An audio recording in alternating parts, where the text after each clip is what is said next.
Bienvenue sur Secrets du passé. Ici, nous voyageons à travers les siècles pour redécouvrir histoire, mystères et légendes oubliées.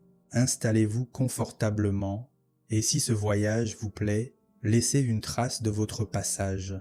Tu ouvres les yeux. La lumière filtre à travers les persiennes en roseau de ta fenêtre. Avant même que le soleil ne soit complètement levé, la chaleur commence déjà à t'écraser. Une fine couche de sueur perle sur ton front. Tu te redresses sur ta couche de lin. Le chant d'un coq au loin. Le murmure du Nil qui s'éveille. Les premiers cris des marchands dans les ruelles. Tu es à Thèbes, capitale du royaume d'Égypte, sous le règne du pharaon Ramsès II. Nous sommes en 1270 avant notre ère. Imagine, tu n'es pas né ici par hasard. Tu fais partie des artisans de la nécropole royale. Ton père était sculpteur avant toi et son père avant lui. Ton métier se transmet de génération en génération, comme presque tous les métiers en Égypte ancienne. La mobilité sociale n'existe pratiquement pas. Tu es né dans ta caste, tu y resteras, et tes enfants y naîtront à leur tour. Le tissu de lin qui te sert de couverture glisse sur ta peau alors que tu te lèves. Ta maison est simple mais confortable, bien plus que celle des paysans qui travaillent dans les champs. Un privilège accordé aux artisans royaux. Des murs en briques de terre crue, blanchis à la chaux. Un sol en terre battue, propre et balayé chaque jour. Quelques meubles en bois sculptés que tu as fabriqués toi-même.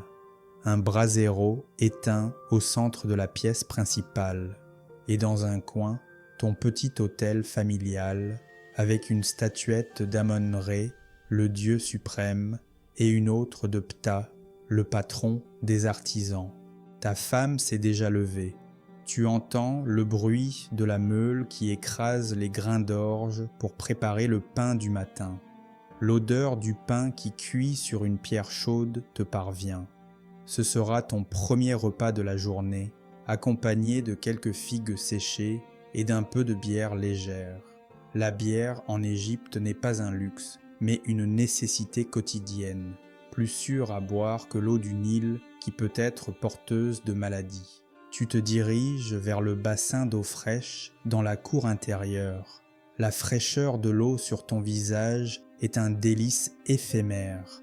Tu te laves soigneusement. L'hygiène est importante pour les Égyptiens, presque une obsession. La propreté du corps est associée à la pureté spirituelle. Tu te rases entièrement le corps, sauf les sourcils. Seuls les barbares et les étrangers portent des poils sur le corps. Tu enfiles un pagne en lin blanc, noué à la taille. Pour les occasions spéciales, tu possèdes une tunique plus élaborée, mais pour travailler, ce simple pagne suffit. Tu enfiles tes sandales en fibres de papyrus tressé, un luxe que peu peuvent se permettre. La plupart des Égyptiens marchent pieds nus, mais ton statut d'artisan royal te permet ce confort. Tu passes un collier simple autour de ton cou, avec une amulette représentant un scarabée, symbole de renaissance et de protection. Tu portes également un petit anneau en argent, signe de ton statut. Ta femme t'apporte ton repas.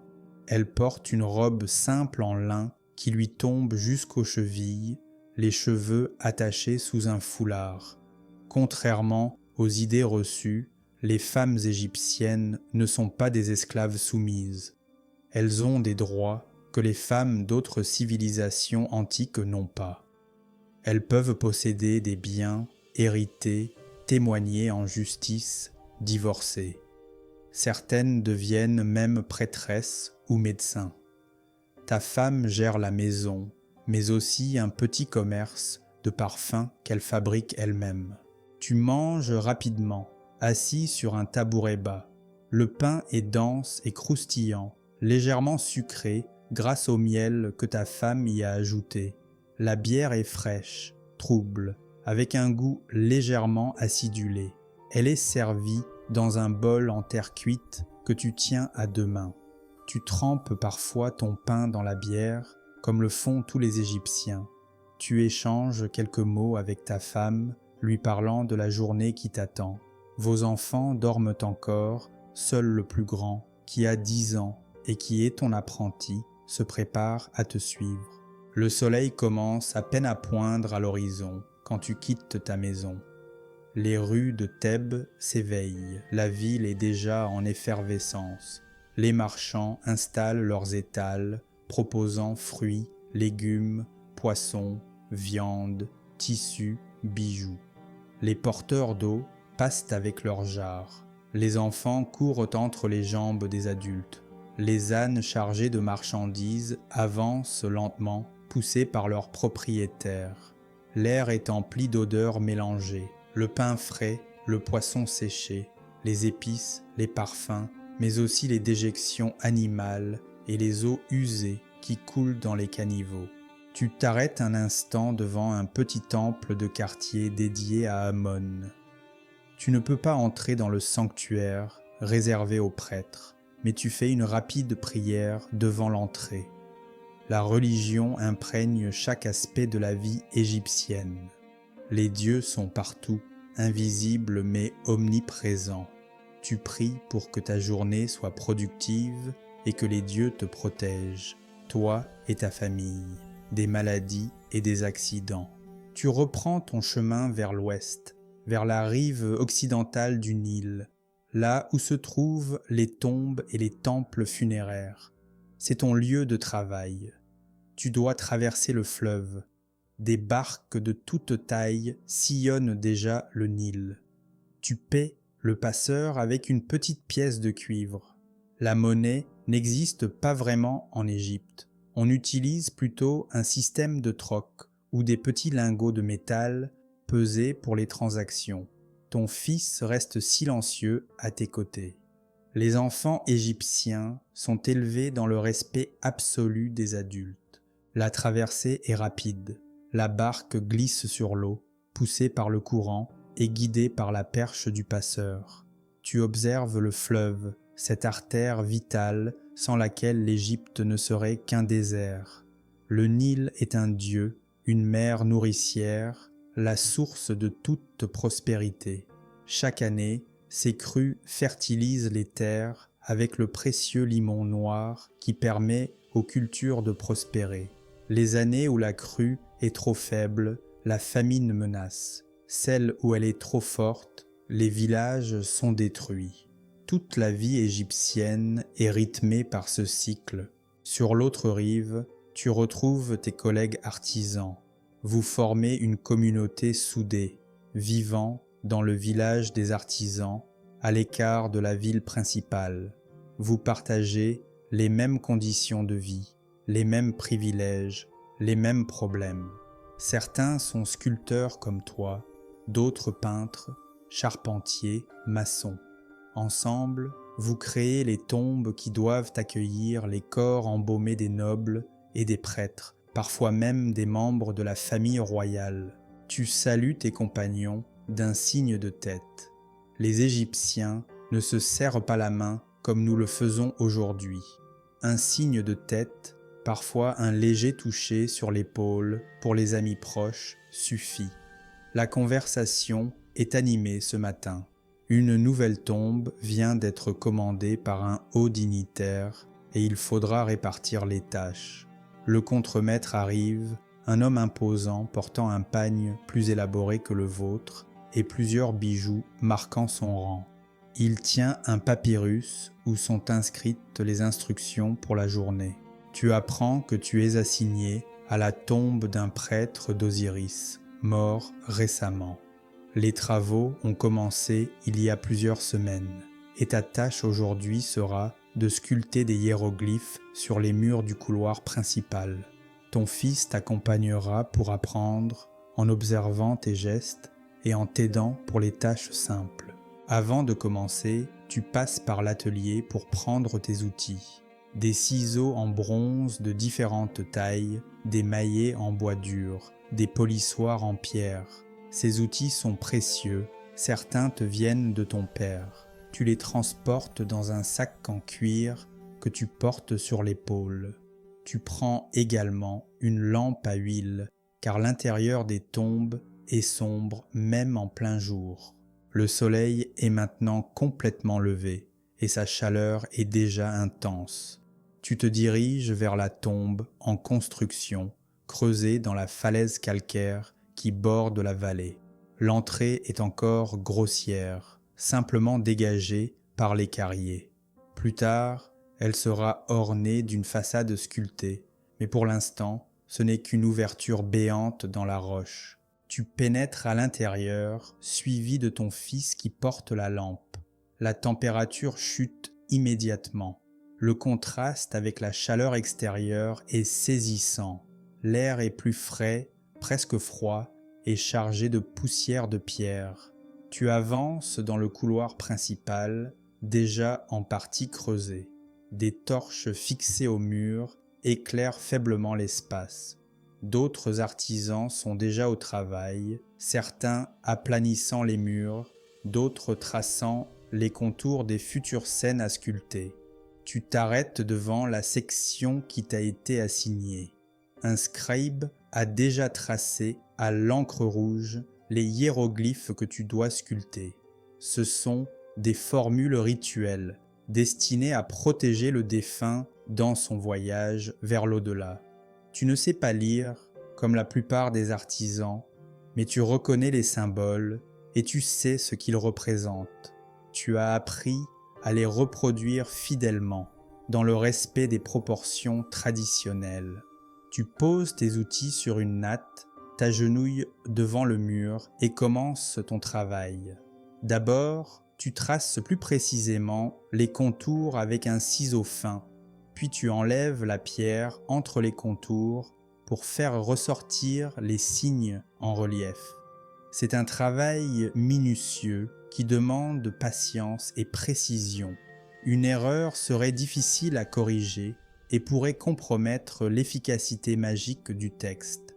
Ton fils observe attentivement, t'apportant les outils que tu demandes, époussetant parfois la poussière qui s'accumule. Tu lui expliques certains gestes, lui montres comment tenir le ciseau, comment frapper avec le maillet.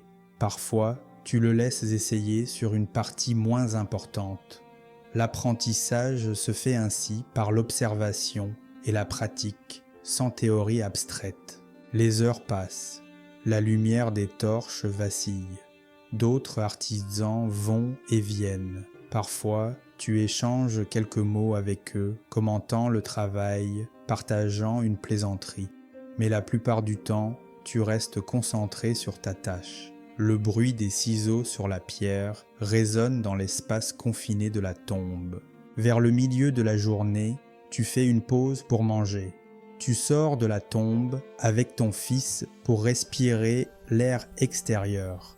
La chaleur est maintenant écrasante, mais tu préfères manger dehors, à l'ombre d'un rocher. Tu ouvres le petit paquet que ta femme a préparé. Du pain, quelques oignons, un morceau de fromage de chèvre, une poignée de dattes séchées. Tu partages ce repas simple avec ton fils et tu bois de l'eau d'une gourde en terre cuite. Certains de tes collègues ont apporté de la bière que vous partagez. La conversation tourne autour des nouvelles du royaume. On parle des dernières décisions du pharaon, des taxes qui augmentent, des rumeurs de guerre avec les Hittites au nord. On évoque aussi des sujets plus légers, des histoires de famille, des anecdotes sur les voisins. Les Égyptiens aiment rire et les plaisanteries fusent, souvent grivoises. Ton fils écoute tout, silencieux mais attentif, absorbant la culture et les valeurs de sa communauté. Après cette pause, tu retournes au travail. L'après-midi sera long et chaud, même dans la fraîcheur relative de la tombe. Tu reprends ton ciseau, ton maillet et continues à donner vie aux hiéroglyphes. Tu sculptes un faucon, symbole du dieu Horus, un œil Ouja, symbole de protection, un scarabée, symbole de renaissance. Chaque signe a une signification précise, et ensemble, ils forment un texte magique qui guidera l'âme du défunt. Pendant que tu travailles, ton esprit vagabonde. Tu penses à ta famille, à tes projets, à tes craintes. Tu t'inquiètes pour ta fille cadette, qui tousse depuis plusieurs jours. Tu te demandes si les remèdes que ta femme lui prépare, à base de miel et d'herbes, suffiront, ou s'il faudra consulter un médecin, ce qui coûterait cher.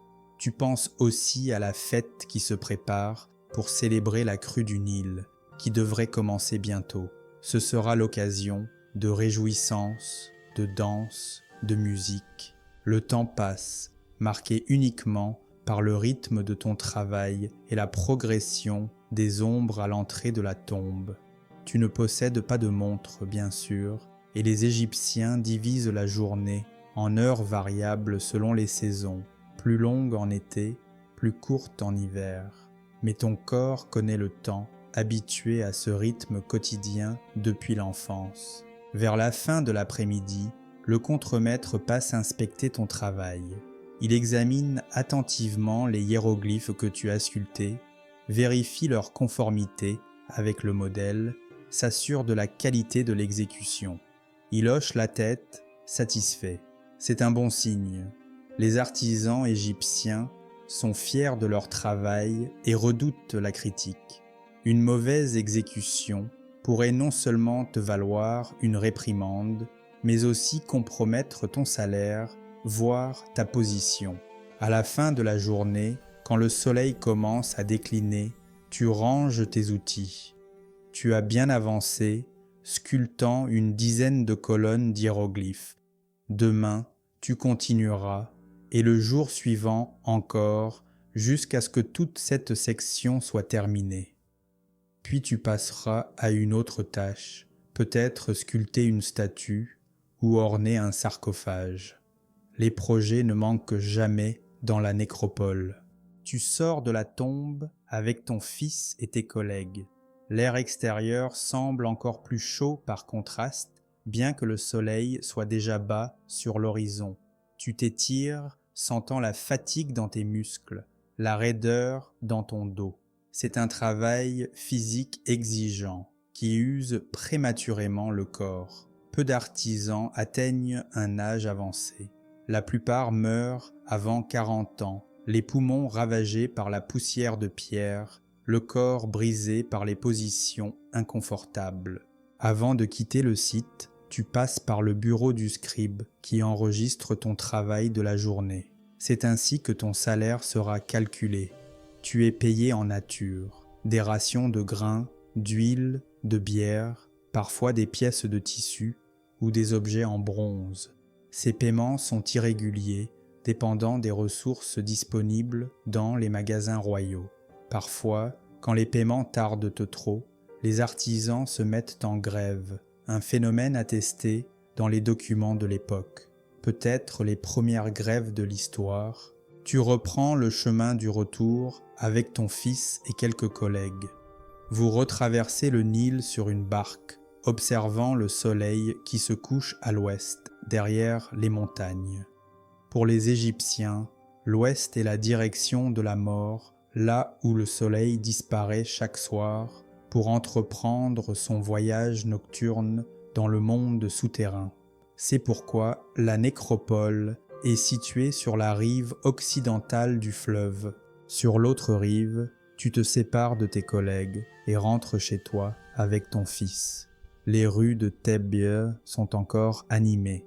Les marchés ferment, mais les tavernes s'emplissent. Tu passes devant l'une d'elles, entendant les rires, la musique des flûtes et des tambourins. Tu es tenté d'entrer, de rejoindre tes amis pour boire de la bière et écouter les musiciens, mais tu es fatigué et demain sera une autre longue journée. Tu arrives enfin chez toi. La cour intérieure est illuminée par quelques lampes à huile. Ta femme t'accueille, te demande comment s'est passée ta journée. Elle a préparé le repas du soir, une soupe d'orge avec des légumes, du poisson séché, du pain frais. Les Égyptiens ne mangent pas beaucoup de viande, réservée pour les occasions spéciales. Le poisson, par contre, est abondant dans le Nil. Tes enfants viennent te saluer. Ta fille cadette semble aller mieux, ce qui te soulage. Tu demandes aux enfants comment s'est passée leur journée. Les plus jeunes ont joué dans la cour ou dans la rue, sous la surveillance de leur mère ou des voisins. La fille aînée a aidé sa mère dans ses tâches ménagères et dans la fabrication des parfums. Elle se mariera bientôt, à peine pubère, comme c'est la coutume. Vous mangez tous ensemble, assis par terre sur des nattes autour d'un plateau bas. Vous mangez avec vos doigts, essuyant les plats avec des morceaux de pain. La conversation est animée, chacun raconte sa journée. Tu parles de ton travail dans la tombe, des hiéroglyphes que tu as sculptés. Ta femme parle de ses clients, des commérages entendus au marché. Les enfants racontent leurs jeux, leurs petites aventures. Après le repas, pendant que ta femme et tes filles rangent et nettoient, tu t'installes dans la cour pour profiter de la fraîcheur du soir. Tu joues aux sonnettes avec ton fils aîné, un jeu de plateau populaire en Égypte, ancêtre lointain du backgammon. Le plateau est fait de bois avec des cases peintes et vous utilisez des pions en pierre ou en faïence. C'est un jeu de hasard et de stratégie qui symbolise aussi le voyage de l'âme dans l'au-delà. La nuit est maintenant tombée. Les étoiles brillent dans le ciel clair. Tu lèves parfois les yeux vers elles, reconnaissant certaines constellations. Les Égyptiens sont d'excellents astronomes, observant le ciel depuis des millénaires. Les étoiles guident les agriculteurs pour les semailles et les récoltes, annoncent la crue du Nil, orientent les constructeurs des temples et des tombes. La fatigue te gagne. Tu te prépares pour dormir. Tu te déshabilles, gardant seulement un pagne léger pour la nuit. Tu te rinces rapidement avec l'eau d'un bassin. Puis tu t'allonges sur ta couche de lin dans la pièce que tu partages avec ta femme. Les enfants dorment dans une autre pièce. Avant de t'endormir, tu murmures une prière à Amon-Ré, remerciant le Dieu pour cette journée, demandant sa protection pour la nuit et pour le lendemain. La religion n'est pas un concept abstrait pour les Égyptiens, c'est une présence constante, tangible. Les dieux sont réels, ils interviennent dans le monde, ils peuvent aider ou nuire. Il est essentiel de maintenir de bonnes relations avec eux par des prières et des offrandes. Tu t'endors rapidement, épuisé par ta journée de travail. Ton sommeil est profond, peuplé peut-être de rêves que tu interpréteras au matin. Les Égyptiens accordent une grande importance aux rêves, considérés comme des messages des dieux ou des morts. Certains rêves sont de bon augure, d'autres annoncent des malheurs. Des manuels d'interprétation existent, consultés par les prêtres et les devins. Et ainsi s'achève ta journée dans l'Égypte ancienne. Une journée ordinaire, semblable à des milliers d'autres que tu vivras si les dieux t'accordent une vie longue. Une journée rythmée par le travail, les repas, les prières, les relations familiales. Une journée qui ne diffère pas fondamentalement de celle vécue par tes ancêtres depuis des siècles, ni de celle que vivront tes descendants.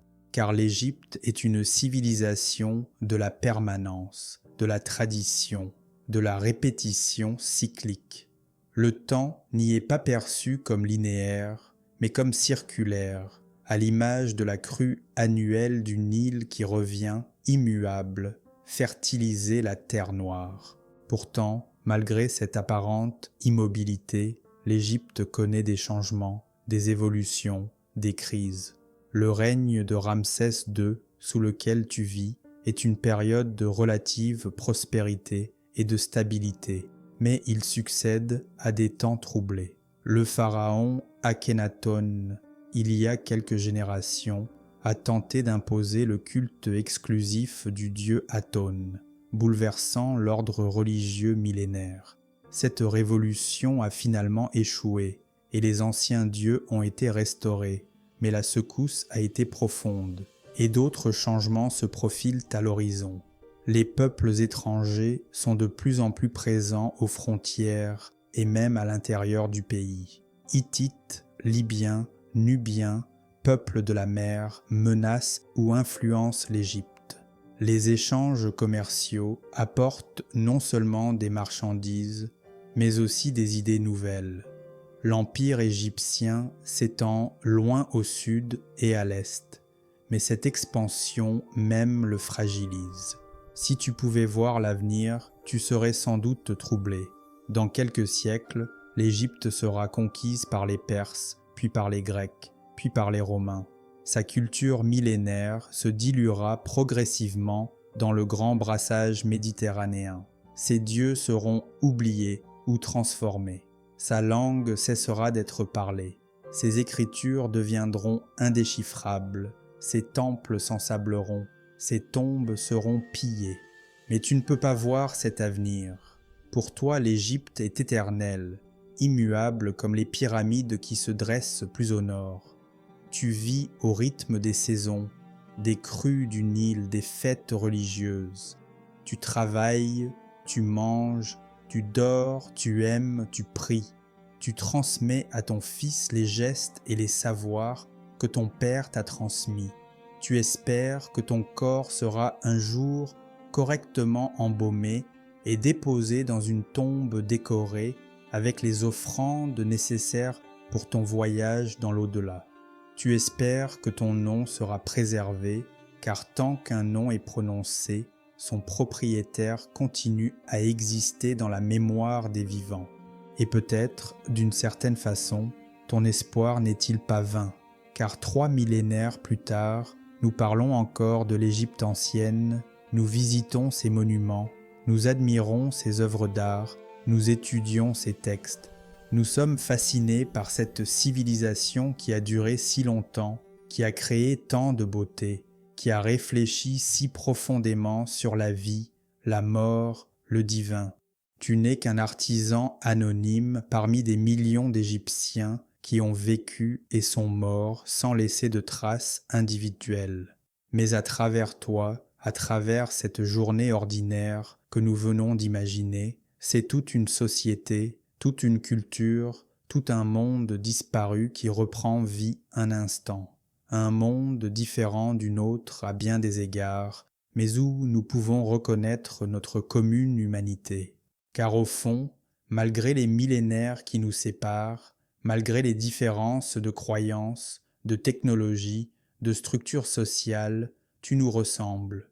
Tu te réjouis et tu souffres, tu espères et tu crains, tu aimes et tu détestes. Tu cherches à donner un sens à ta vie, à laisser une trace, à protéger ceux que tu aimes. Tu fais face à l'incertitude du lendemain, à l'angoisse de la maladie, à la peur de la mort. Et si tu pouvais nous voir, nous qui vivons dans ce futur lointain que tu ne peux imaginer, peut-être serais-tu étonné par nos technologies, nos vêtements, nos coutumes. Mais peut-être aussi reconnaîtrais-tu en nous des semblables, des héritiers d'une même humanité, toujours en quête de beauté, de vérité, de sens. Ainsi, à travers le temps et l'espace, par-delà les siècles et les différences culturelles, nous pouvons établir ce dialogue imaginaire. Nous pouvons, l'espace d'une journée recréée par l'imagination, vivre comme tu as vécu, voir ce que tu as vu, sentir ce que tu as senti, et peut-être, à travers cette expérience, mieux comprendre non seulement le passé, mais aussi le présent, et même l'avenir. Car l'histoire n'est pas seulement l'étude de ce qui n'est plus, elle est aussi une réflexion sur ce qui demeure, sur les constantes de l'expérience humaine à travers le temps. En ce sens, l'Égypte ancienne n'est pas simplement un chapitre clos de l'aventure humaine. Elle est une partie vivante de notre héritage culturel, un miroir dans lequel nous pouvons contempler notre propre condition. Et maintenant, alors que le sommeil t'emporte vers le royaume d'Osiris, nous te laissons à ton époque, à ta vie d'artisan thébain sous le règne de Ramsès II. Une vie simple mais digne, rythmée par le travail, la famille, la religion. une vie qui, malgré sa modestie, a contribué à édifier l'une des plus grandes civilisations de l'histoire humaine. Tu dors, et dans ton sommeil, peut-être rêves-tu, peut-être vois-tu des images du passé, des souvenirs de ton enfance, de ton apprentissage auprès de ton père. Peut-être entrevois-tu des bribes d'avenir, pressentant ce que deviendront tes enfants, comment évoluera ton métier. Ou peut-être communiques-tu avec les dieux, recevant d'eux des messages que tu tenteras d'interpréter au matin.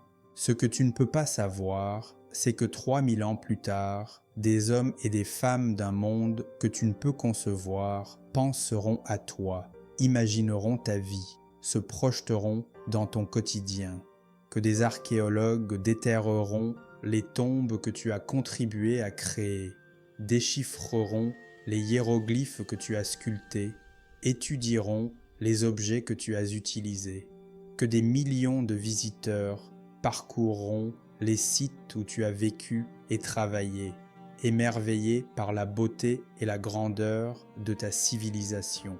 Tu ne peux pas savoir que ton monde, qui te semble si solide, si éternel, n'est en réalité qu'un moment dans le grand fleuve du temps, que l'Égypte des pharaons s'éteindra un jour, laissant place à d'autres civilisations, d'autres croyances, d'autres manières de vivre, que le Nil continuera à couler, mais que les dieux que tu vénères seront oubliés, que la langue que tu parles cessera d'être comprise, que les monuments que tu contribues à édifier s'ensableront avant d'être redécouverts. Tu ne peux pas savoir tout cela, et c'est peut-être mieux ainsi, car cette ignorance de l'avenir est aussi ce qui te donne la force de vivre pleinement ton présent, de croire en la permanence de ton monde, de travailler chaque jour à perpétuer une tradition millénaire.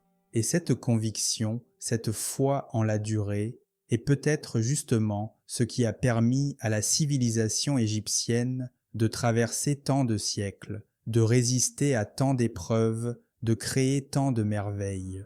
Alors dors, artisan de Thèbes, demain sera un autre jour, semblable à celui-ci, et pourtant unique. Tu te lèveras avec le soleil, tu prendras ton repas du matin, tu traverseras le Nil pour te rendre à ton travail dans la nécropole. Tu sculpteras à nouveau des hiéroglyphes sur les murs d'une tombe, transmettant à ton fils les secrets de ton art. Tu rentreras le soir, fatigué mais satisfait, retrouvant ta famille, partageant un repas, jouant peut-être encore une partie de sonnette avant de t'endormir. Et ainsi de suite, jour après jour, saison après saison, année après année. Une vie simple mais digne, ancrée dans une culture millénaire, contribuant modestement mais sûrement à l'édification d'un monde que le temps n'effacera pas complètement. Le lendemain, tu t'éveilles avant l'aube. Ce n'est pas le chant du coq qui te tire du sommeil, mais l'habitude inscrite dans ton corps depuis l'enfance. Les Égyptiens se lèvent tôt et se couchent tôt, suivant le rythme naturel du soleil. Sans lampe à pétrole ni électricité, les activités nocturnes sont limitées. Ta femme dort encore à tes côtés. Tu te lèves doucement pour ne pas la réveiller. Le sol est frais sous tes pieds nus. Tu enfiles ton pagne et tes sandales, puis tu sors dans la cour intérieure. Le ciel est encore noir, mais une légère lueur à l'est annonce l'arrivée prochaine du soleil. Les étoiles pâlissent peu à peu. Tu fais tes ablutions matinales, te rinçant le visage et les mains dans le bassin d'eau fraîche, puis tu t'agenouilles devant ton petit autel domestique pour ta prière du matin. Tu murmures les formules traditionnelles demandant la protection d'Amon-Ré pour ta journée, invoquant aussi Ptah, le patron des artisans, pour qu'il guide tes mains dans ton travail. Ta femme se lève à son tour et commence à préparer le repas du matin. Tu l'aides à allumer le feu dans le petit four en terre. Les hommes égyptiens ne dédaignent pas certaines tâches ménagères, contrairement à ce qu'on pourrait croire. La répartition des rôles existe, mais elle n'est pas rigide. Les enfants s'éveillent progressivement. Ils sortent de leur chambre en se frottant les yeux, encore ensommeillés. La plus jeune vient se blottir contre toi, cherchant un câlin matinal. Tu la serres contre toi, heureux de constater que sa toux s'est calmée. Les remèdes de ta femme ont apparemment fonctionné. Un mélange de miel, d'herbes et de lait, préparé selon des recettes transmises de mère en fille depuis des générations. Le petit déjeuner est simple. Pain, figues, un peu de fromage et de la bière légère. Les enfants boivent du lait de chèvre ou de l'eau mélangée à du miel. Vous mangez rapidement car le travail t'attend. Ton fils aîné, qui t'accompagnera à nouveau aujourd'hui, est déjà prêt, impatient d'apprendre et de te montrer sa valeur. Avant de partir, tu prends quelques instants pour parler avec ta femme. Elle te rappelle que c'est aujourd'hui le jour du marché principal et elle aura besoin d'argent pour acheter des ingrédients pour ses parfums. Tu lui donnes quelques petites pièces de cuivre que tu as gagnées en vendant une statuette que tu as sculptée pendant ton temps libre. Ce revenu supplémentaire est précieux car les paiements officiels sont parfois retardés.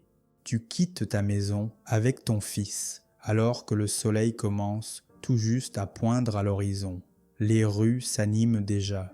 Les boulangers ont commencé leur travail bien avant l'aube et l'odeur du pain frais embaume l'air. Les marchands installent leurs étals. Les porteurs d'eau remplissent leurs jarres à la fontaine publique. En chemin, tu croises un groupe de paysans qui se dirigent vers les champs. Ils marchent pieds nus, vêtus de simples pagnes en lin grossier. Leurs peaux sont brûlées par le soleil, leur corps maigre mais musclé par le travail de la terre. Ils te saluent respectueusement, reconnaissant ton statut d'artisan royal à tes vêtements et à tes sandales. La hiérarchie sociale est visible, incarnée dans chaque détail de l'apparence. Près du débarcadère, tu remarques un groupe d'étrangers, probablement des marchands phéniciens ou crétois, reconnaissables à leurs vêtements colorés et à leurs barbes fournies. L'Égypte commerce avec de nombreux peuples, important du bois de cèdre du Liban, des métaux de Chypre, des parfums d'Arabie, exportant en échange du lin, du papyrus, du grain. Tu montes dans la barque qui te conduira sur l'autre rive, rejoint par d'autres artisans. La conversation est animée ce matin. On parle d'une cérémonie qui se prépare au grand temple d'Amon. Le pharaon lui-même y participera, dit-on. Ces occasions sont rares, car Ramsès II passe la plupart de son temps dans sa capitale du Nord, Pi-Ramsès, qu'il a fait construire à sa gloire. La traversée est paisible. Le Nil est calme ce matin, sa surface à peine ridée par la brise légère. Des pélicans pêchent près des rives, plongeant soudainement pour attraper les poissons. Des ibis s'avancent dans les eaux peu profondes, fouillant la vase de leur long bec. Pour les Égyptiens, ces oiseaux sont sacrés, associés au dieu Thoth, patron des scribes et de la sagesse. Arrivé sur la rive occidentale, tu rejoins le site de la nécropole. Le contremaître est déjà là, distribuant les tâches de la journée. Tu apprends que tu continueras ton travail d'hier sur les hiéroglyphes de la tombe du prêtre d'Osiris. Mais avant cela, tu dois passer voir le scribe principal qui a des modifications à te communiquer. Tu te diriges vers la maison des scribes, un bâtiment plus imposant que les ateliers des artisans. Les scribes occupent une position privilégiée dans la société égyptienne. Ils savent lire et écrire, ce qui est rare, et cette connaissance leur confère pouvoir et prestige. Beaucoup d'entre eux sont issus de familles aisées, car l'apprentissage de l'écriture est long et coûteux. Le scribe principal est un homme d'âge mûr, au crâne rasé, vêtu d'un pagne fin et d'une écharpe de lin blanc qui marque sa fonction. Il est assis en tailleur sur une natte un rouleau de papyrus déployé devant lui. À côté de lui, une palette contenant des pins d'encre noire et rouge et plusieurs roseaux taillés en pointe pour écrire. Il t'explique les modifications demandées par la famille du défunt. Certains hiéroglyphes doivent être changés, certaines formules rituelles ajoutées. Il te montre les nouveaux signes à sculpter, te les expliquant patiemment, bien que tu ne saches pas lire. Tu mémorises ces modifications, visualisant mentalement comment tu les intégreras dans ton travail déjà commencé. Pendant ce temps, ton fils attend silencieusement à tes côtés. Le scribe lui jette parfois un regard appréciateur. Si le garçon montre des capacités intellectuelles, il pourrait peut-être un jour dépasser la condition d'artisan et devenir scribe lui-même. Ce serait une ascension sociale remarquable, rare mais pas impossible. Tu y as parfois songé, observant l'intelligence vive de ton fils, sa curiosité, sa mémoire exceptionnelle. Une fois les instructions reçues, tu te diriges vers la tombe, accompagné de ton fils qui porte à nouveau la lampe et quelques outils. Le soleil est maintenant haut dans le ciel et la chaleur commence à se faire oppressante. Tu es soulagé de pénétrer dans la fraîcheur de la tombe. D'autres artisans sont déjà au travail. Certains polissent les murs, d'autres peignent des scènes déjà sculptées. Les peintres appliquent des couleurs vives, bleu, rouge, jaune, vert, préparées à partir de minéraux broyés et mélangés à de la gomme arabique. Ces couleurs tiendront des millénaires, conservant leur éclat même après que les civilisations qui les ont créées auront disparu. Tu reprends ton travail là où tu l'as laissé la veille. Aujourd'hui, tu dois sculpter une scène représentant le défunt devant le tribunal d'Osiris, où son cœur sera pesé contre la plume de Maat, la déesse de la vérité et de la justice. C'est une scène cruciale dans l'iconographie funéraire égyptienne, car de cette pesée dépend le sort de l'âme dans l'au-delà. Tu travailles avec application, suivant les contours tracés par le scribe. Tu sculptes la figure d'Osiris sur son trône, reconnaissable à sa couronne Atef et à son corps momifié. À côté de lui, Anubis, le dieu à tête de chacal, procède à la pesée. Et devant eux, le défunt, représenté plus petit pour marquer son statut inférieur, attend le verdict avec une expression de confiance sereine. Les heures passent, rythmées par le son des ciseaux sur la pierre, les conversations étouffées des autres artisans, les allées et venues des superviseurs. Ton fils t'observe, t'aide parfois à tenir une lampe pour mieux éclairer ton travail, t'apporte de l'eau quand la soif se fait sentir. Tu lui expliques les gestes, les techniques, mais aussi la signification de ce que tu sculptes, l'importance de chaque détail dans ce récit visuel qui doit guider l'âme du défunt. Vers le milieu de la journée, un événement inattendu se produit. Le fils du défunt, un prêtre d'Osiris lui-même, vient visiter la tombe en construction. C'est un homme imposant, vêtu de la robe blanche des prêtres, le crâne entièrement rasé. Il est accompagné de plusieurs serviteurs et d'un scribe qui prend des notes. Le contremaître rassemble tous les artisans pour accueillir ce visiteur important.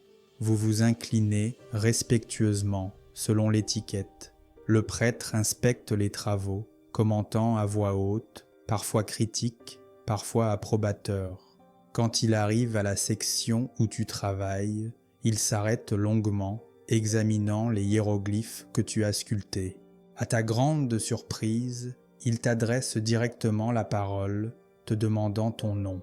Tu réponds, intimidé par ce personnage qui appartient à une caste bien supérieure à la tienne. Il hoche la tête et dit quelque chose au scribe qui l'accompagne.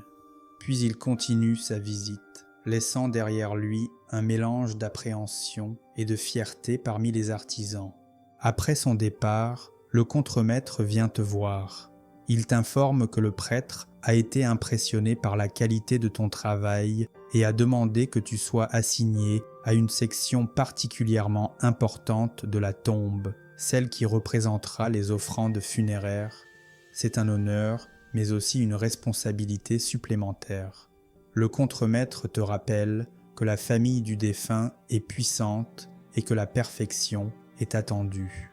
Tu reprends ton travail avec une motivation renouvelée, conscient de cette reconnaissance inattendue. Ton fils a tout observé et tu vois dans ses yeux un mélange d'admiration et de fierté qui te touche profondément. Tu espères lui transmettre non seulement tes compétences techniques, mais aussi cette passion pour le travail bien fait, ce respect pour la tradition, cette conscience de contribuer à quelque chose qui te dépasse. L'après-midi avance, et avec lui, la fatigue commence à se faire sentir. La position accroupie que tu maintiens depuis des heures met tes muscles à rude épreuve. Tes mains sont raidies par l'effort répété. La poussière de pierre irrite tes yeux et ta gorge. Mais tu continues, poussé par l'habitude et la nécessité. Vers la fin de la journée, tu termines la scène du tribunal d'Osiris. Tu recules pour admirer ton travail, satisfait du résultat. Les proportions sont justes, les détails précis, l'ensemble harmonieux. Demain, les peintres viendront appliquer les couleurs, donnant vie à ces figures gravées dans la pierre. Alors que le soleil commence à décliner, tu ranges tes outils et te prépares à quitter la tombe.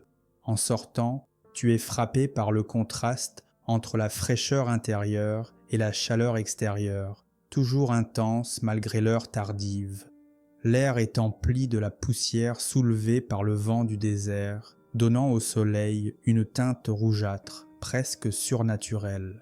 Sur le chemin du retour, ton fils te pose des questions sur la visite du prêtre, sur ce que cela signifie pour toi.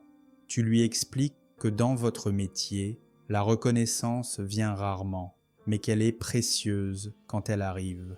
Tu lui parles de l'importance de toujours donner le meilleur de soi-même, non seulement pour obtenir cette reconnaissance, mais aussi parce que votre travail a une dimension sacrée. Vous ne décorez pas simplement des murs, vous créez les conditions nécessaires pour le voyage de l'âme dans l'au-delà. Arrivé au débarcadère, tu remarques une agitation inhabituelle. Un groupe de soldats est rassemblé, écoutant les ordres d'un officier. Tu t'approches d'un pêcheur que tu connais et lui demandes ce qui se passe. Il t'apprend qu'une caravane a été attaquée dans le désert par des pillards nubiens. Le pharaon a ordonné une expédition punitive et ses soldats se préparent à partir. Cette nouvelle te préoccupe pendant la traversée du Nil. L'Égypte, malgré sa puissance, n'est pas à l'abri des troubles. Les frontières sont vastes et difficiles à contrôler. Les richesses du royaume attirent les convoitises. Et parfois, la famine ou les mauvais traitements poussent même les Égyptiens à la révolte ou au banditisme. De retour à Thèbes, tu décides de faire un détour par le marché avant de rentrer chez toi.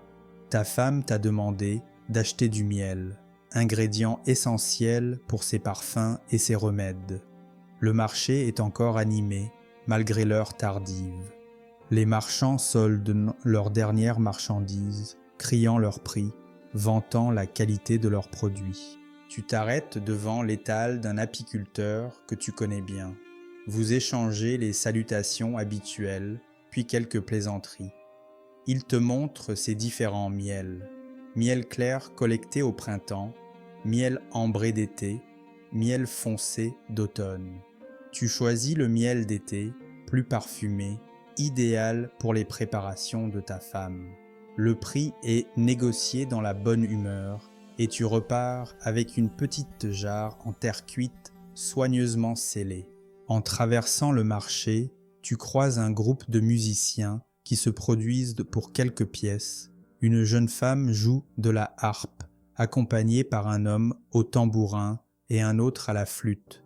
La musique est joyeuse, rythmée, et plusieurs passants se sont arrêtés pour écouter, certains battant des mains ou esquissant quelques pas de danse. Tu t'arrêtes un moment, toi aussi, appréciant cette parenthèse artistique dans ta journée laborieuse. Tu reprends ton chemin, passant devant un petit temple de quartier dédié à Bastet, la déesse à tête de chat, protectrice du foyer. Des femmes y apportent des offrandes, demandant fertilité et protection pour leurs enfants. Des chats se prélassent dans l'enceinte du temple, nourris et vénérés comme des incarnations de la déesse. Enfin, tu arrives chez toi, fatigué mais satisfait de ta journée. Ta femme t'accueille avec un sourire, heureuse de te voir rentrer sain et sauf. Tu lui remets le miel que tu as acheté et elle examine la jarre avec un œil expert, appréciant la qualité du produit. Pendant le repas du soir, tu racontes à ta famille la visite du prêtre à la tombe, la reconnaissance de ton travail, la nouvelle responsabilité qui t'a été confiée. Les enfants écoutent attentivement, impressionnés. Ta femme est fière, mais aussi un peu inquiète. Elle sait que plus de responsabilité signifie aussi plus de pression, plus de risques en cas d'erreur. Après le repas, alors que les enfants sont couchés, tu restes un moment avec ta femme dans la cour, profitant de la fraîcheur de la nuit. Vous parlez de l'avenir, de vos espoirs pour vos enfants, de vos craintes aussi. La vie est précaire, même pour des artisans privilégiés comme vous. Une maladie, un accident, une disgrâce peuvent tout faire basculer. Vous parlez aussi des nouvelles apprises au marché, les rumeurs d'une possible campagne militaire contre les Hittites, l'augmentation du prix du grain, l'arrivée prochaine d'une délégation crétoise pour négocier des accords commerciaux. Le monde extérieur, avec ses incertitudes et ses dangers, semble loin de votre quotidien paisible, et pourtant, il peut l'affecter à tout moment. Avant de vous coucher, vous faites ensemble une prière au Dieu protecteur de la famille. Vous demandez santé, prospérité, protection contre les forces maléfiques. Tu demandes particulièrement à Thoth, patron des artisans, de guider tes mains dans ton travail, et à Hathor, déesse de l'amour, de veiller sur votre couple et vos enfants. Alors que tu t'allonges sur ta couche pour dormir, ton esprit vagabonde encore un peu. Tu penses à la tombe que tu décores, à l'homme qui y reposera, à son voyage dans l'au-delà que tes sculptures doivent faciliter. Tu te demandes si, quand ton heure viendra, quelqu'un prendra autant de soin pour préparer ton éternité. Probablement pas avec la même magnificence, car tu n'es qu'un artisan, mais peut-être avec la même dévotion. Tu penses aussi à ton fils, à son avenir. Suivra-t-il tes pas comme artisan, ou trouvera-t-il une autre voie? Tu as remarqué sa fascination pour les hiéroglyphes, son désir d'en comprendre le sens au-delà des formes. Peut-être pourrait-il devenir scribe, si l'occasion se présente et si les dieux le favorisent. Ce serait une ascension sociale remarquable, ouvrant des possibilités que tu n'as jamais eues. Le sommeil te gagne progressivement. Les sons de la ville s'estompent. Les dernières conversations dans les rues se taisent. Seul persiste le chant des grillons, le ululement occasionnel d'une chouette, le bruissement du vent dans les palmiers. Et ainsi s'achève ta deuxième journée dans l'Égypte ancienne, semblable à des milliers d'autres, et pourtant unique dans la grande tapisserie du temps. Dans ton sommeil, peut-être rêves-tu des dieux aux têtes animales, des pharaons aux couronnes étincelantes, des temples majestueux s'élevant vers le ciel. Peut-être voyages-tu sur la barque solaire de Ré, traversant le ciel diurne et les périls du monde souterrain nocturne. Peut-être rencontres-tu tes ancêtres dans les champs d'Ialou, le paradis égyptien où les justes cultivent une terre toujours fertile sous un soleil toujours bienveillant. Ou peut-être tes rêves sont-ils plus simples, plus terrestres. la fierté devant un travail bien fait, la chaleur d'une étreinte familiale, la saveur d'un repas partagé, la fraîcheur de l'eau sur ta peau brûlée par le soleil. Car malgré toute la complexité théologique et cosmologique de la religion égyptienne, malgré toute l'emphase mise sur la préparation de l'au-delà, la vie terrestre est profondément valorisée et appréciée. Les jours s'écouleront ainsi pour toi, rythmés par le cycle immuable du soleil, du Nil, des saisons.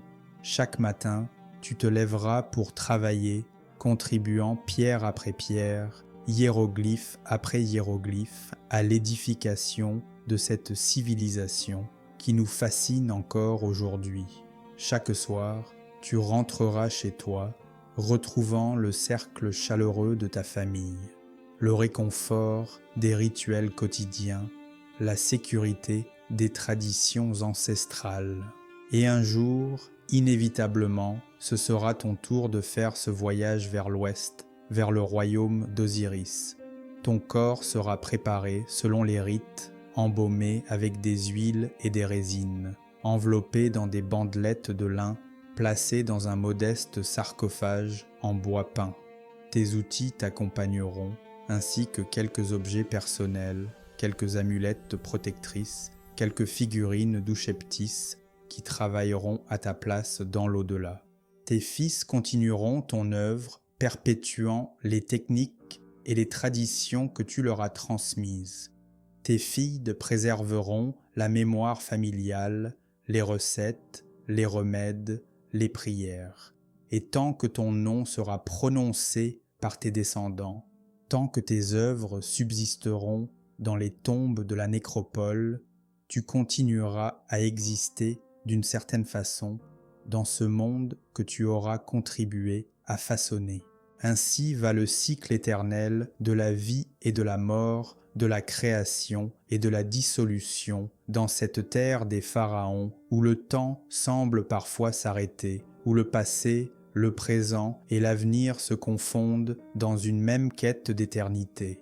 Un cycle qui, malgré les millénaires écoulés, les civilisations disparues, les dieux oubliés, continue de nous parler, de nous interroger, de nous émerveiller. Car en contemplant ta vie imaginée, en partageant l'espace d'un instant, ton quotidien reconstitué, c'est aussi notre propre condition humaine que nous explorons.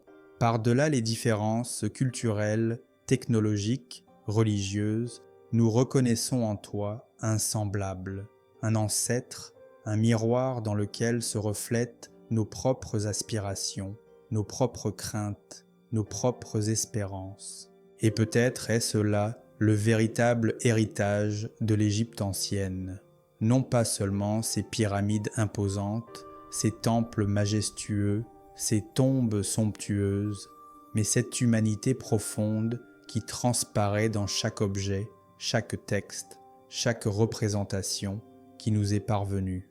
Une humanité qui nous rappelle que malgré le passage inexorable du temps, malgré la fragilité de nos existences individuelles, quelque chose de nous peut subsister, peut traverser les âges, peut continuer à émouvoir, à inspirer, à éclairer ceux qui viendront après nous. Alors que les jours s'écoulent et se transforment en semaines, ton travail sur la tombe du prêtre d'Osiris progresse. Les parois se couvrent de hiéroglyphes et de scènes rituelles sous tes ciseaux habiles. Chaque matin, tu traverses le Nil vers la nécropole. Chaque soir, tu reviens auprès des tiens, portant sur toi la poussière blanche de la pierre calcaire. Un jour, alors que le soleil est à son zénith et que la chaleur est particulièrement accablante, même dans la fraîcheur relative de la tombe, un messager arrive en hâte. Il demande à voir le contremaître et lui remet un papyrus scellé. Le contremaître le lit, son visage s'assombrissant à mesure qu'il parcourt le document. Il rassemble tous les artisans et annonce la nouvelle. Le pharaon Ramsès II vient d'ordonner l'accélération des travaux sur son propre temple funéraire, le Ramesséum. Une partie des artisans, dont toi, devra abandonner les projets en cours pour rejoindre ce chantier prioritaire. Cette nouvelle provoque des réactions mitigées. Travailler sur un monument royal est un honneur et une opportunité rare. Mais c'est aussi une pression immense, car les exigences seront plus élevées, la surveillance plus stricte. Et puis, il y a le regret d'abandonner un travail déjà bien engagé, la crainte que le prêtre d'Osiris et sa famille ne soient mécontents. Le soir même, tu annonces cette nouvelle à ta femme. Elle partage ton mélange d'excitation et d'appréhension. Travailler pour le pharaon directement pourrait améliorer votre statut, peut-être même apporter une augmentation de salaire ou des rations supplémentaires. Mais les chantiers royaux sont aussi connus pour leur discipline implacable, leurs horaires exténuants. Le jour suivant, tu te rends au Ramesséum avec une dizaine d'autres artisans sélectionnés. Le site est impressionnant, bien plus vaste que tout ce sur quoi tu as travaillé jusqu'alors. Des centaines d'ouvriers s'affairent, transportant des blocs de pierre, élevant des échafaudages, creusant des fondations. Des scribes courent dans tous les sens, des contremaîtres crient des ordres. L'air vibre de cette activité frénétique. Vous êtes accueillis par le superviseur général, un homme au visage sévère, vêtu d'un pagne finement plissé et portant de nombreux bijoux marquant son rang élevé. Il vous explique votre mission. Vous travaillerez sur les reliefs de la grande salle hypostyle représentant les victoires militaires du pharaon, notamment la bataille de Kadesh contre les Hittites. Les jours suivants sont intenses. Tu te lèves plus tôt, rentres plus tard. Le rythme de travail est soutenu, les pauses rares. Les contrôleurs vérifient constamment la qualité de votre travail, comparant chaque détail au modèle fourni par les artistes de la cour. La moindre erreur est relevée, parfois punie par une retenue sur salaire. Mais il y a aussi des compensations.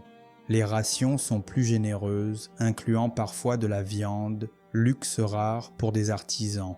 Des prêtres viennent régulièrement bénir le chantier, apportant avec eux des offrandes dont une partie vous est distribuée.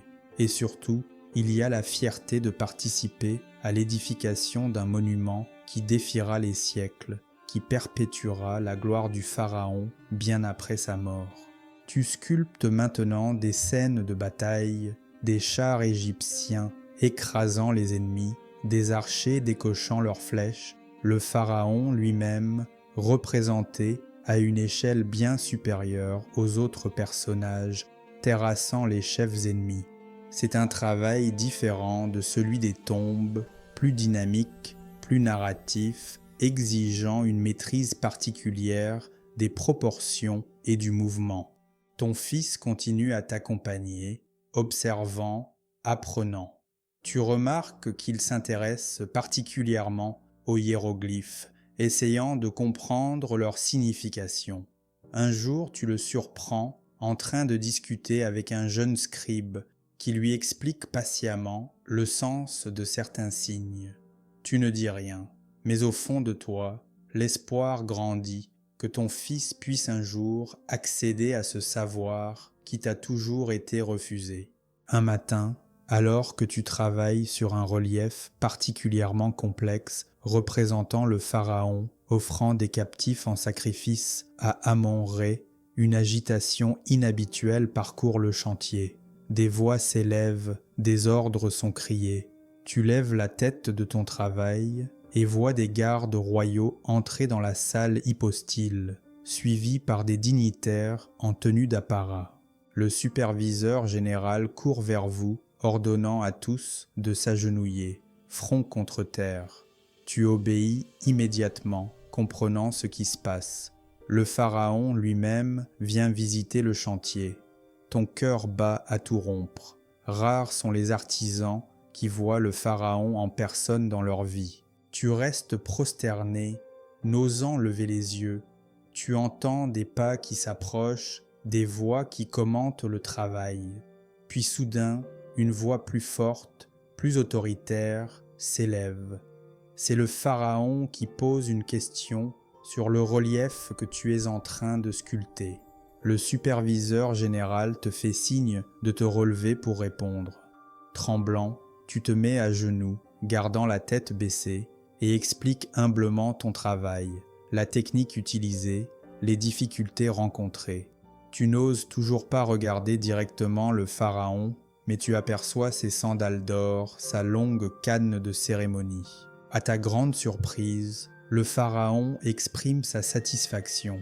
Il fait un geste, et un serviteur s'avance, déposant devant toi un petit objet.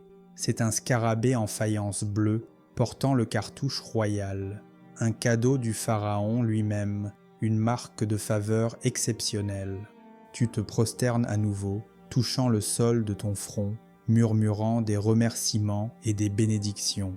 Ton fils, à tes côtés, est également prosterné, mais tu peux sentir son excitation. Cette journée restera gravée dans sa mémoire et il la racontera sans doute à ses propres enfants et petits-enfants. Le soir, en rentrant chez toi, tu montres fièrement le scarabée à ta famille.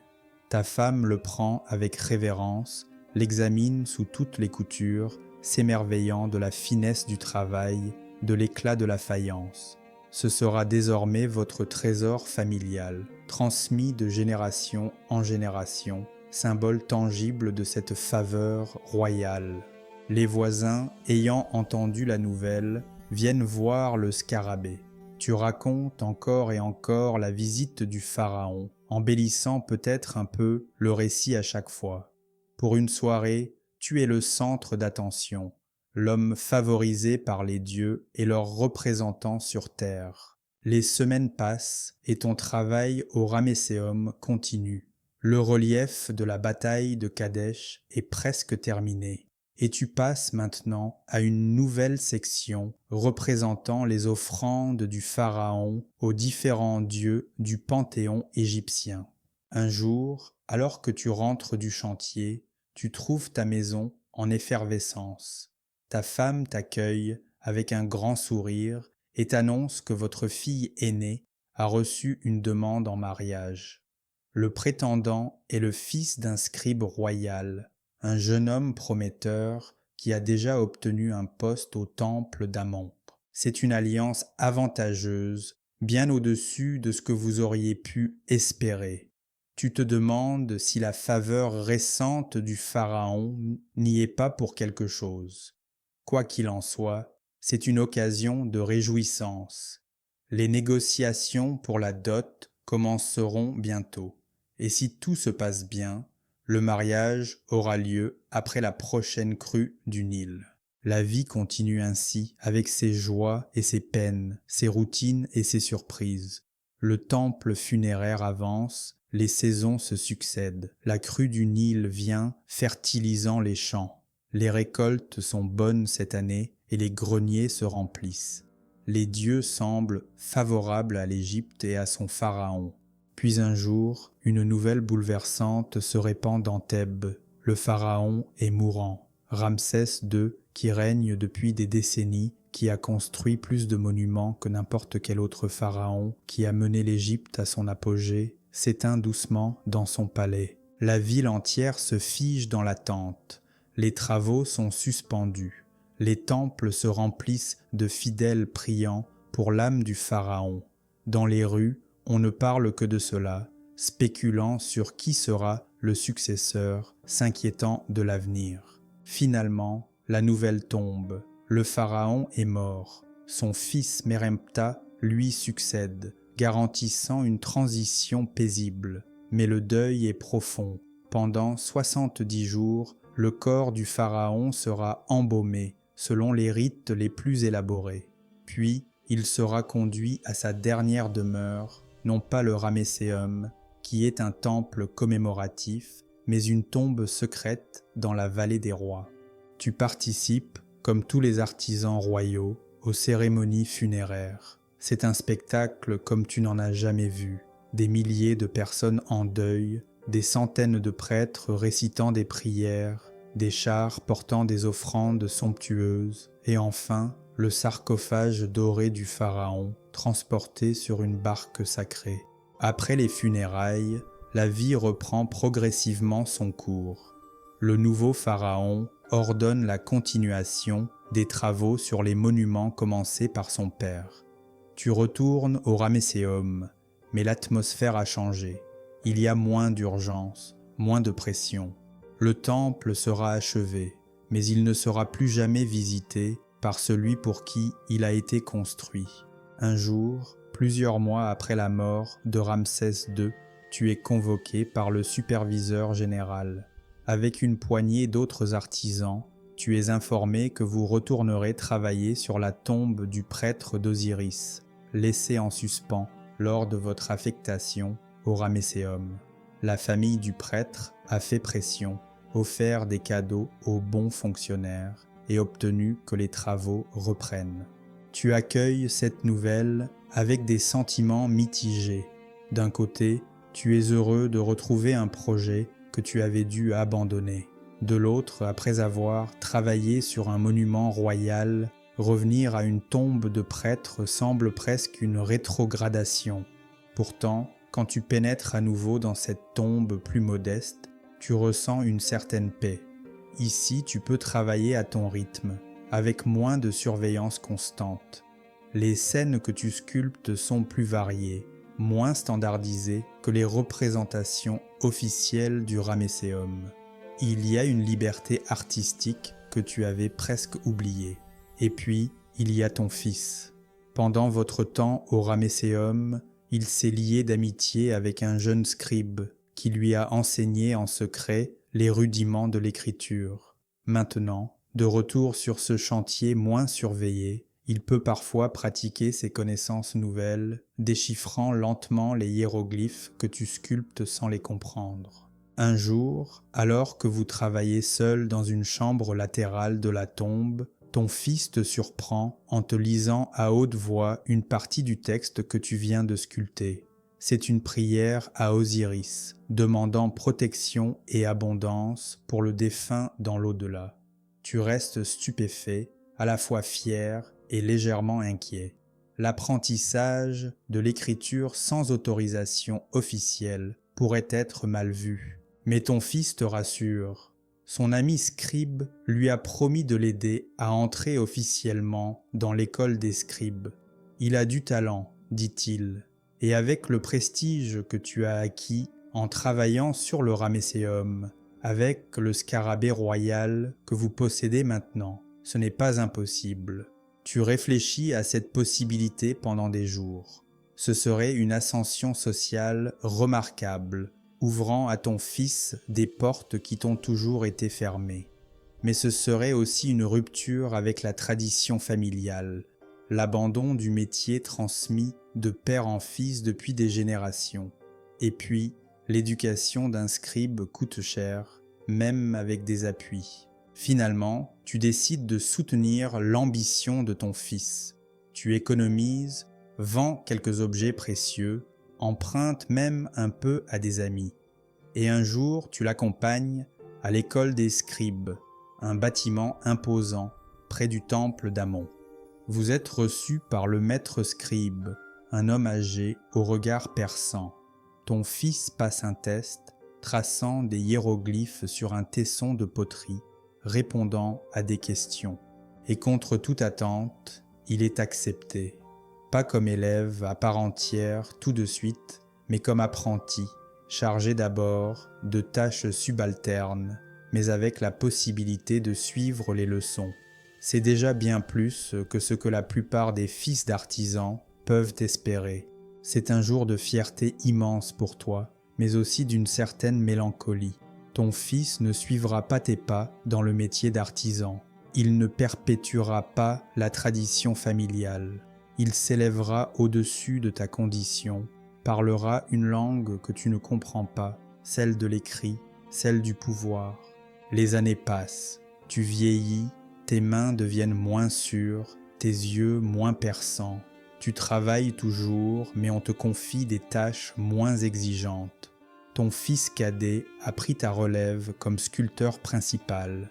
Quant à ton aîné, il est maintenant scribe à part entière, portant fièrement le calame et la palette, symbole de sa fonction. Ta fille aînée est mariée et mère de plusieurs enfants. Son époux, le fils du scribe, a prospéré, accédant à un poste important dans l'administration du temple. Elle vit dans une maison plus grande que la tienne, porte des bijoux plus fins que ceux de sa mère. Parfois, quand elle te rend visite, tu perçois dans son attitude une légère condescendance, comme si elle avait oublié ses origines modestes. Ta femme aussi a vieilli, mais elle continue à fabriquer ses parfums, aidée maintenant par votre fille cadette qui a repris le commerce familial et l'a même développé, attirant une clientèle plus aisée grâce aux connexions de sa sœur. Un jour, alors que tu travailles sur une petite stèle commémorative, une douleur soudaine te saisit à la poitrine. Tu lâches ton ciseau, portes la main à ton cœur. La douleur est intense, irradiante. Tu appelles à l'aide, mais ta voix est faible, étouffée. Ton fils cadet, qui travaille non loin, accourt à tes côtés. Il voit ton visage pâlir, ta respiration devenir laborieuse. On te ramène chez toi en urgence, porté sur une civière improvisée. Un médecin est appelé, un homme réputé qui soigne habituellement des patients bien plus riches que toi. C'est ton fils aîné, le scribe, qui paie ses honoraires. Le médecin t'examine, tâte ton pouls, écoute ta respiration. Son visage est grave. Il prépare une potion à base de plantes, te fait boire, mais tu sens dans ses gestes une résignation qui en dit long. Tu comprends que ton heure approche. Ta famille se rassemble autour de toi. Ta femme tient ta main, retenant ses larmes. Tes enfants sont là, même ta fille aînée qui a laissé de côté sa nouvelle dignité pour redevenir simplement ta fille. Tes petits-enfants restent en retrait, impressionnés et effrayés par ce grand-père soudain si faible. Tu parles peu, économisant tes forces, mais tu trouves la force de dire à chacun ce que tu as sur le cœur.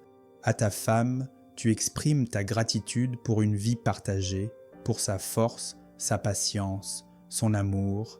À tes fils, tu rappelles l'importance de l'honneur, du travail bien fait, du respect des traditions, même pour celui qui est devenu scribe. À tes filles, tu demandes de prendre soin de leur mère quand tu ne seras plus là. Puis tu demandes qu'on te laisse seul avec ton fils aîné. Quand tous sont sortis, tu lui parles de ton scarabée royal, ce cadeau du pharaon Ramsès. Tu lui demandes de le placer dans ta tombe pour que tu puisses l'emporter dans l'au-delà comme preuve de la faveur divine dont tu as bénéficié. Ton fils promet, les larmes aux yeux. Puis il te fait une promesse supplémentaire. Ta tombe sera décorée des plus beaux hiéroglyphes, relatant ta vie d'artisan honorable, ton travail sur le Ramesséum, la faveur du pharaon. Et contrairement à tant d'autres artisans anonymes, ton nom sera préservé, écrit pour l'éternité sur les murs de ta dernière demeure. Cette promesse t'apporte une paix profonde, car pour les Égyptiens, le pire des sorts n'est pas la mort physique, mais l'oubli. Tant que ton nom sera inscrit quelque part, tant qu'il sera prononcé par les vivants, une part de toi continuera à exister. Les jours suivants, ton état s'aggrave. La douleur est constante maintenant, malgré les potions et les incantations. Ta respiration devient de plus en plus difficile. La fièvre t'assaille par moments, te faisant délirer, voyant des dieux et des démons autour de ton lit. Et puis, un matin, alors que le soleil se lève sur Thèbes, éclairant une journée qui s'annonce semblable à toutes celles que tu as vécues, tu sens une grande paix t'envahir. La douleur s'estompe, ta respiration se calme, tu fermes les yeux et ton cas, ton essence vitale, quitte ton corps pour commencer son voyage vers le tribunal d'Osiris. Tu laisses derrière toi une famille en deuil, mais aussi un héritage tangible. Tes œuvres sculptées dans la pierre des tombes et des temples, tes fils qui perpétuent ton savoir, même celui qui est devenu scribe et qui préservera ton nom, et ce scarabée royal, symbole de la faveur divine, qui t'accompagnera dans ton voyage vers l'au-delà. Ton corps est préparé selon les rites, modestes mais dignes. Tu n'as pas les moyens d'un embaumement complet comme celui des nobles, mais ton corps est traité avec des huiles et des résines, enveloppé dans des bandelettes de lin, placé dans un cercueil en bois peint. Le scarabée royal est placé sur ta poitrine, comme tu l'as demandé. Ta tombe est simple, creusée dans la falaise de la nécropole où tu as travaillé toute ta vie. Mais comme promis par ton fils, elle est décorée de hiéroglyphes relatant ta vie, ton travail, la faveur du pharaon. Ton nom y est inscrit, préservé pour l'éternité, ou du moins pour aussi longtemps que durera la pierre. Tes funérailles rassemblent non seulement ta famille, mais aussi tes collègues artisans, quelques prêtres, même quelques notables venus par respect pour ton fils scribe. Des offrandes sont faites, des prières récitées, puis ton cercueil est placé dans ta tombe, la porte scellée, et ton voyage vers l'au-delà commence véritablement. Selon les croyances égyptiennes, ton bas, ton âme, doit maintenant affronter les périls du monde souterrain, guidé par le livre des morts dont des extraits sont inscrits sur les murs de ta tombe. Tu navigues sur la barque solaire, tu passes les portes gardées par des démons, tu récites les formules magiques qui te permettent d'avancer. Finalement, tu arrives devant le tribunal d'Osiris. Ton cœur est pesé sur la balance de Maat contre la plume de la vérité. Tu récites la confession négative, affirmant que tu n'as pas commis les 42 péchés qui offensent les dieux. Je n'ai pas volé, je n'ai pas tué, je n'ai pas menti, je n'ai pas blasphémé. Ton cœur est léger car tu as vécu une vie juste, respectant les dieux et les hommes, accomplissant tes devoirs, pratiquant la Ma'at, l'harmonie cosmique. La balance reste en équilibre. Anubis acquiesce, Thoth enregistre le verdict, et Osiris, le grand dieu des morts, t'accueille dans son royaume. Tu accèdes au champ d'Ialou, le paradis égyptien, où tu retrouves tes ancêtres, où tu attends tes descendants. Là, tu continues à exercer ton métier d'artisan, sculptant des merveilles pour les dieux eux-mêmes. Tu vis une éternité bienheureuse, sans faim, sans soif, sans douleur, sans peur. Pendant ce temps, sur terre, la vie continue. Tes enfants grandissent, vieillissent, meurent à leur tour. Les générations se succèdent. L'Égypte connaît des périodes de gloire et de déclin.